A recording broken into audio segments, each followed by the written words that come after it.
Hello दोस्तों, कैसे हैं आप सब लोग। आशा करते हैं अच्छे होंगे। स्वागत है आप सबका एजुकेशन चैनल पर, जिसमें हम देख रहे हैं एनसीईआरटी पर्यावरण आसपास कक्षा 4। वीडियो को देखने के लिए चैनल को लाइक कर लीजिए, शेयर कर दीजिए, सब्सक्राइब कर लीजिए। आइए शुरू करते हैं इस वीडियो के माध्यम से इस पाठ को पढ़ना। ये देखिए, पिक्चर के माध्यम से देखिए आप। यहाँ कुछ बच्चे कुछ कर रहे हैं। क्या आप पहचान सकते हैं बच्चे यहाँ क्या कर रहे हैं? क्या कौन सा खेल खेल रहे हैं? क्या कर रहे हैं यहाँ बच्चे?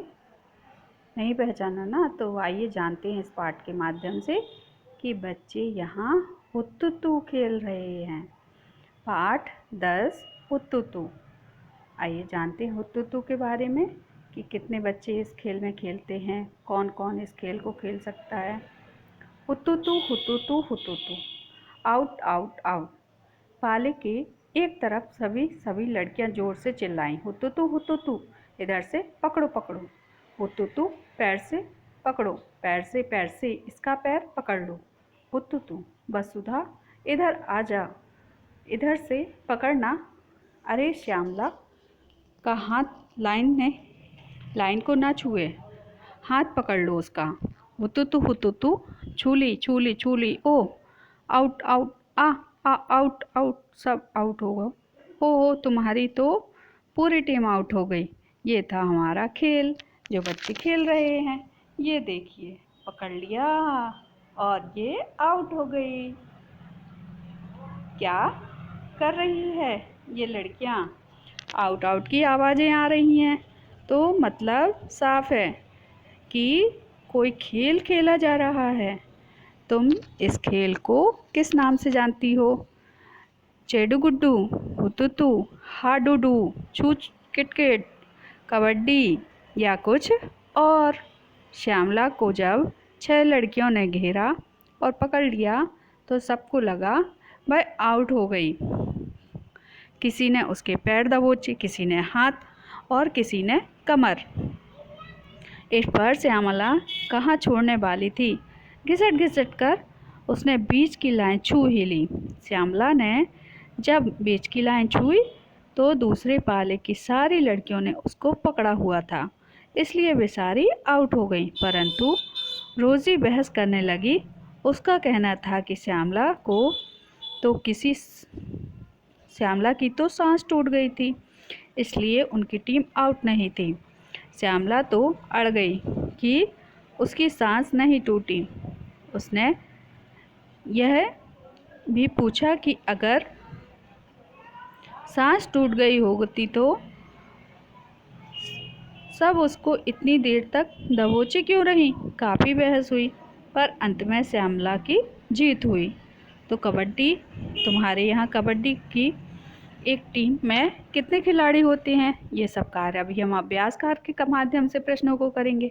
जब तक आप इन प्रश्नों को पढ़कर इनके उत्तर के बारे में सोचें। कबड्डी का खेल तो ऐसा ही है। कबड्डी का खेल है ना, खींचातानी, जोर झपटा, दम लगाना, चीखना चिल्लाना, मिट्टी में घिसट जाना। है तो हो हल्ला वाला खेल, पर इसमें बहुत सारे नियम भी हैं। मज़ा भी खूब आता है, कसरत भी पूरी हो जाती है। सांस रोककर कबड्डी कबड्डी बोलो और भागो दौड़ो। साथ में दूसरे पाले के लोगों को छूने की कोशिश करो। जितनी देर सांस रोको उतनी देर दूसरे पाले में अपना कमाल दिखा पाओगे। कबड्डी का खेल में शरीर और दिमाग दोनों को ही चलना पड़ता है। खींचने या रोकने में ताकत लगाओ और साथ में सोचो कि दूसरी टीम के पाले में किधर से घुसें, कौन है जिसको जल्दी से छूकर अपने पाले में लौट आएं। अगर पकड़े गए तो बीच की लाइन तक कैसे पहुंचेंगे। अपनी सांस रोककर कबड्डी कबड्डी बोलकर देखो कितनी बार बोले पाए। क्या कबड्डी खेलते हुए भी इतनी बार ही बोल पाते हो? क्या कोई अंतर है?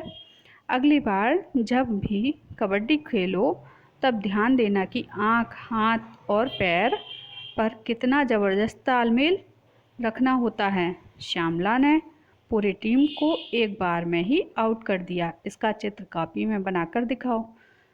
ये सब प्रश्न अभी हम करेंगे अभ्यास कार्य के माध्यम से।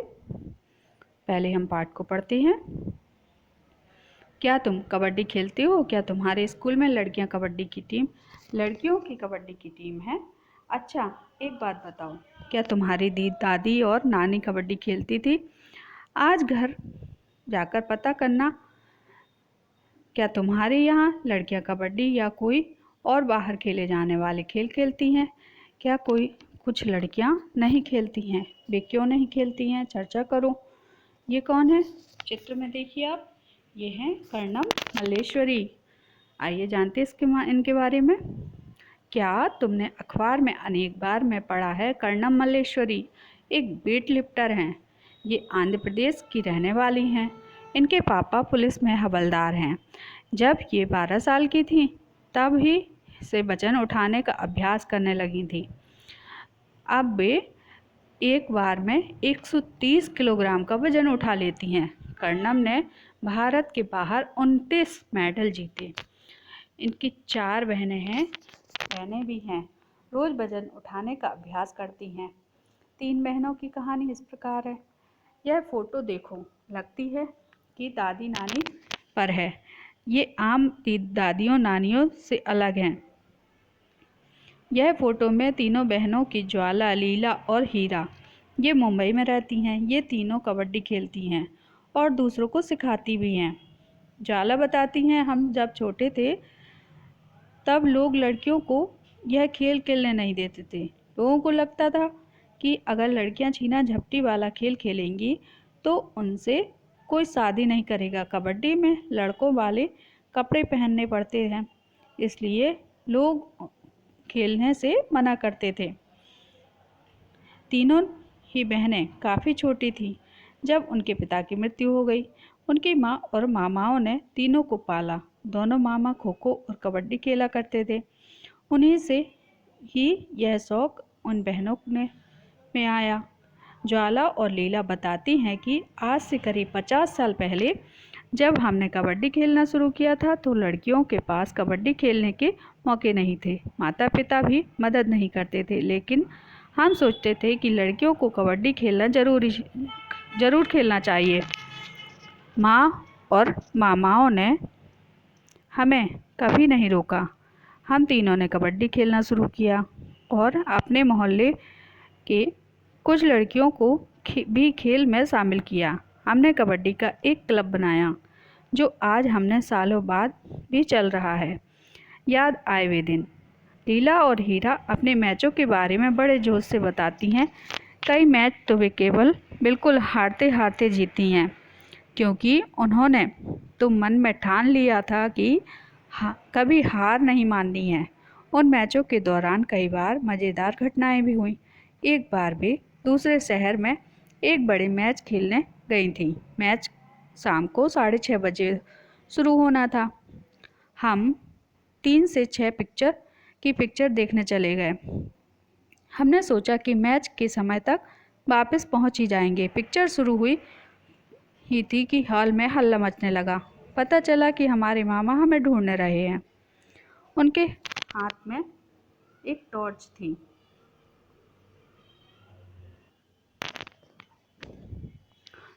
थी। वे एक एक करके सबके चेहरे पर रोशनी डालकर पहचानने की कोशिश कर रहे थे। मामा ने वहीं हॉल में ही हमें खूब जोर से डांट लगाई। उनके जीवन में कबड्डी को लेकर कई कठिनाइयाँ आईं, परंतु कबड्डी का मज़ा कभी कम नहीं हुआ। सबसे छोटी बहन हीरा तो कबड्डी में कोच भी बनी। ये बहनें हुतुतु चाहती हैं कि तुम जैसे स्कूल के बच्चे अपनी पसंद के खेल खेलें और कबड्डी तो खेलें ही। क्या तुमने किसी कोच से कोई खेल सीखा है? कौन सा? ये अभी चर्चा करेंगे। प्रश्नों के माध्यम से चर्चा करूं। कोच कैसे सिखाते हैं? कोच किस प्रकार अभ्यास करवाते हैं? खिलाड़ियों को कितनी मेहनत करनी पड़ती है? तो अभी ये सब प्रश्न हम करते हैं अभ्यासकार के माध्यम से। आइए। तुम्हारे यहाँ कबड्डी की एक टीम में कितने खिलाड़ी होते हैं? उत्तर है एक टीम में 8 खिलाड़ी होते हैं। श्यामला ने जब बीच की लाइन छुई तो कितनी लड़कियां आउट हुई थी? उत्तर है टीम की सारी लड़कियां, 8 लड़कियां आउट हुई थी। अगला प्रश्न है, क्या तुम्हारे पास खेलों में के झगड़े निपटाने के तरीके हैं? उत्तर है हाँ, हमारे पास खेलों के झगड़े निपटाने के कई तरीके हैं।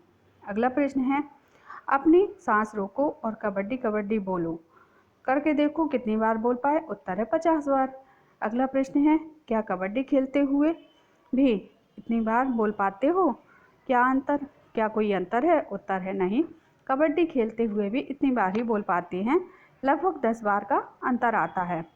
अगला प्रश्न है, श्यामला ने पूरी टीम को एक बार में आउट किया, इसका चित्र कॉपी में बनाकर देखो। तो ये चित्र देखिए बनाकर आप।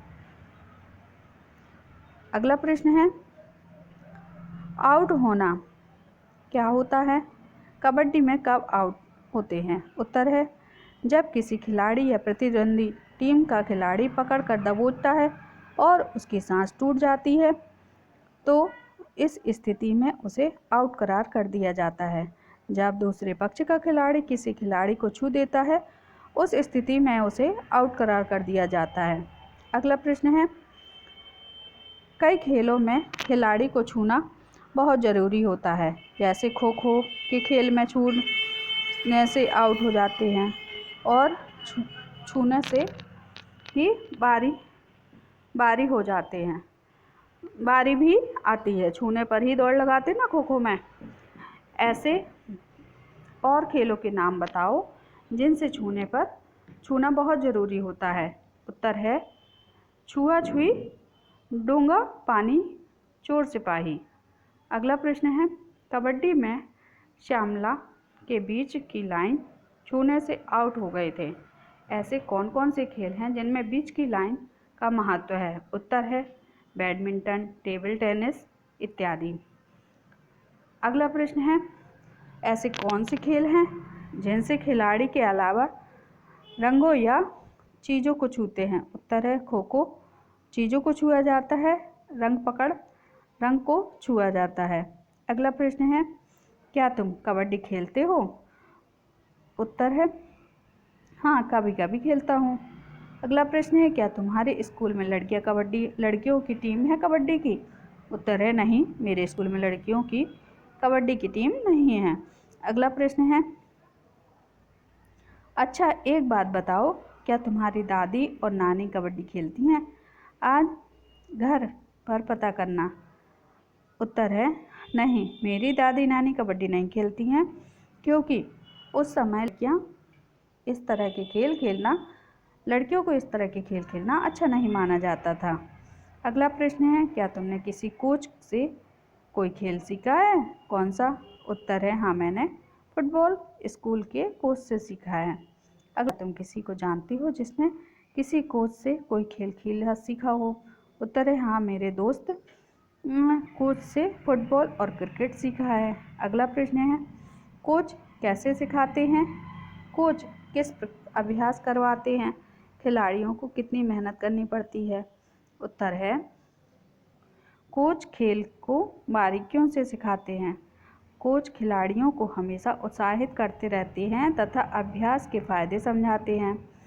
खिलाड़ियों को बहुत ज़्यादा मेहनत करनी पड़ती है, उन्हें सुबह अंधेरे में उठना पड़ता है और घंटों अभ्यास करना पड़ता है। अगला प्रश्न है, क्या तुमने कभी अपनी पसंद के खेल के लिए क्लब बनाने के बारे में सोचा है? उत्तर है हाँ, मैंने फुटबॉल का क्लब बनाने के बारे में सोचा है।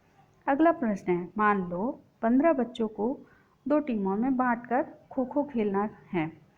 दोनों टीमों में 7-7 खिलाड़ी होंगे, एक खिलाड़ी बच जाएगा, नहीं तो टीमें बराबर नहीं हो पाएंगी।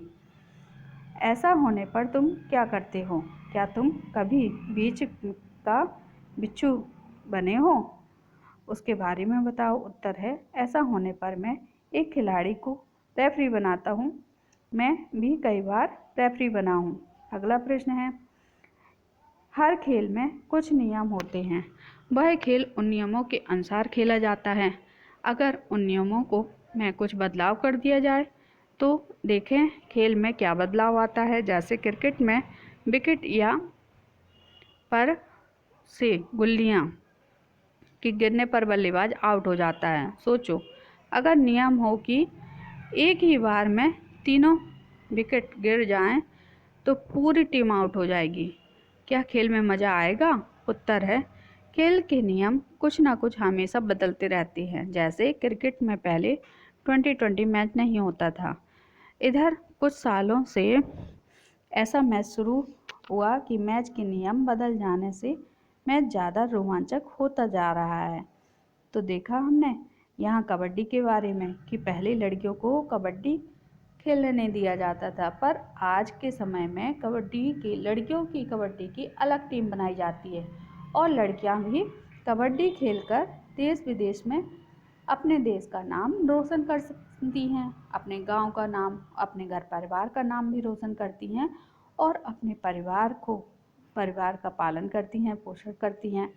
आज के समय में लड़कियां भी कहीं कम नहीं हैं, है ना। तो जाना हमने इस पाठ के माध्यम से कबड्डी के बारे में। ऐसे ही आगे की वीडियो में और कुछ जानकारी लेकर आएंगे। यहाँ इसको समाप्त करते हैं। आशा करते हैं आपको ये वीडियो पसंद आई होगी। धन्यवाद।